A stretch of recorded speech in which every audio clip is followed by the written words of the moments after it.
Hello everyone, I am Neha. आज करेंगे हम क्लास 11 एंटरप्रेन्योरशिप एंड टॉपिक है हमारा आज का meaning of information. So information शब्द का मतलब क्या है? Information is a processed data which can be used to take intelligent and rational decision.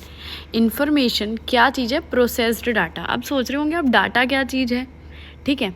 तो देखो, सबसे पहले मैं एक एग्जांपल के थ्रू बताती हूँ क्या होता है। जैसे कि आपकी एक शॉप है और आपको ये सोचना है कि उस पर मैं बच्चों के लिए कॉम्प्लान रखूँ, बूस्ट रखूँ, बॉर्नवीटा रखूँ, हॉर्लिक्स रखूँ, कौन से ज़्यादा डब्बे रखूँ। तो इसके लिए आप डाटा अगर निकालते हैं, आपने देखा 100 बच्चों के ऊपर स्टडी करी, देखा कि भाई मेरे एरिया के जो बच्चे हैं वो 10 बच्चे हॉर्लिक्स पीते हैं, 20 बच्चे बॉर्नवीटा पीते हैं, 30 बच्चे, ऐसे ऐसे करके आपने पूरा डाटा निकाल लिया 100 बच्चों का। तो ये पूरी जो डाटा हो गया कि कौन सा बच्चा क्या क्या पीता है, मेरे एरिया में कितने बच्चे हैं, क्या क्या पीते हैं। लेकिन जब इस डाटा को पूरा एनालाइज करा तो सपोज़ आपका ये रिज़ल्ट निकल के आया कि 80% बच्चे जो हैं बूस्ट पीते हैं, ठीक है। तो ये इन्फॉर्मेशन हो गई आपकी। तो डाटा क्या चीज़ थी कि हर एक बच्चा क्या क्या पीता है, कौन सा वाला फ्लेवर पीता है, चॉकलेट फ्लेवर, मैंगो फ्लेवर, ये सारी चीज़ें आपने डिटेल में जो पढ़ी है ना, वो सारी चीज़ों की डाटा। और फिर उस डाटा का जो निचोड़ निकाला है पूरा, उसको स्टडी करके इवैल्यूएट करके सारा एक छोटा सा एक जो टुकड़ा निकाला है ना, वो होता है information.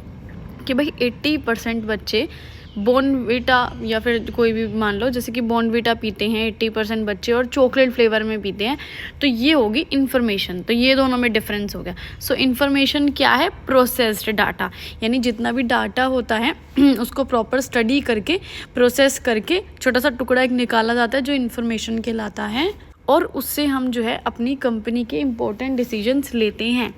Relevant and quality information is important for business for making decisions. अब भाई अगर आपकी इन्फॉर्मेशन बढ़िया है तो इससे आप बढ़िया से डिसीजन ले पाएंगे अपनी कंपनी के, ठीक है। देखो आगे क्या लिखा हुआ है, सोर्सेज ऑफ इंफॉर्मेशन, यानी ये इन्फॉर्मेशन आती कहाँ से है, ठीक है भाई। देखते हैं, सोर्स का मतलब यही होता है कि भाई कौन सा ऐसा ज़रिया है, कौन सा ऐसा तरीका है जिससे हम इन्फॉर्मेशन निकाल सकते हैं। आसमान से तो टपकेगी नहीं है ना। So an information source is the one which provides us the required information. So information source क्या है? वो चीज़ जो कि हमें इन्फॉर्मेशन प्रोवाइड कराती है। वो कोई भी चीज़ हो सकती है, ठीक है। हमें इन्फॉर्मेशन कहीं से, किसी बुक से मिल सकती है, किसी वेबसाइट से, किसी पर्टिकुलर इंसान से मिल सकती है, किसी मैगजीन से मिल सकती है, कहीं से भी इन्फॉर्मेशन मिल सकती है। सो इन्फॉर्मेशन सोर्सेज के कुछ एग्जांपल लिखे हुए हैं, जैसे किसी की ऑब्जर्वेशन पढ़ ली हमने, किसी की स्पीच सुन ली, कोई पिक्चर देख ली, किसी इंसान से कोई इन्फॉर्मेशन निकाल ली, कोई डॉक्यूमेंट पढ़ लिया, या कोई ऑर्गेनाइजेशन ने डाटा अपलोड कर दिया, वहाँ से इन्फॉर्मेशन निकाल ली। कहीं से भी निकाल सकते हैं हम इन्फॉर्मेशन, ठीक है।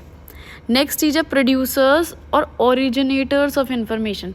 अब भाई ये इन्फॉर्मेशन जो है लाते कौन लोग हैं, ठीक है, कौन इसको जो है बनाते हैं, इन्फॉर्मेशन कहाँ से ढूंढ के कैसे क्या करते हैं ये। सो प्रोड्यूसर्स कौन होते हैं इन्फॉर्मेशन के? They are the people who prepare and interpret the information. भाई वो लोग जो इन्फॉर्मेशन प्रिपेयर करते हैं, इन्फॉर्मेशन को इंटरप्रेट करते हैं, ठीक है।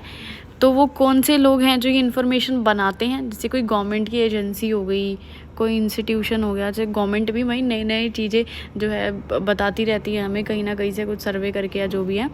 एकेडमिक इंस्टीट्यूशन, यानी जो एकेडमी मतलब पढ़ाई से रिलेटेड जो बड़े बड़े इंस्टीट्यूट होते हैं, तो वो रिसर्च वगैरह नहीं करते रहते, तो उनसे हमें नई चीज़ें पता लगती रहती है। कोई प्राइवेट सेक्टर में कोई कंपनी होगी, उन्होंने अपने एम्प्लॉयज़ का कुछ जो है इन्फॉर्मेशन जो है छाप दी, या कोई पर्टिकुलर इंडिविजुअल है भाई जिसके पास ज़्यादा ही ज्ञान है, ठीक है, वो उस डाटा को जो है प्रोसेस करेगा, उसको पूरा स्टडी करेगा, फिर वहाँ से इन्फॉर्मेशन निकालेगा।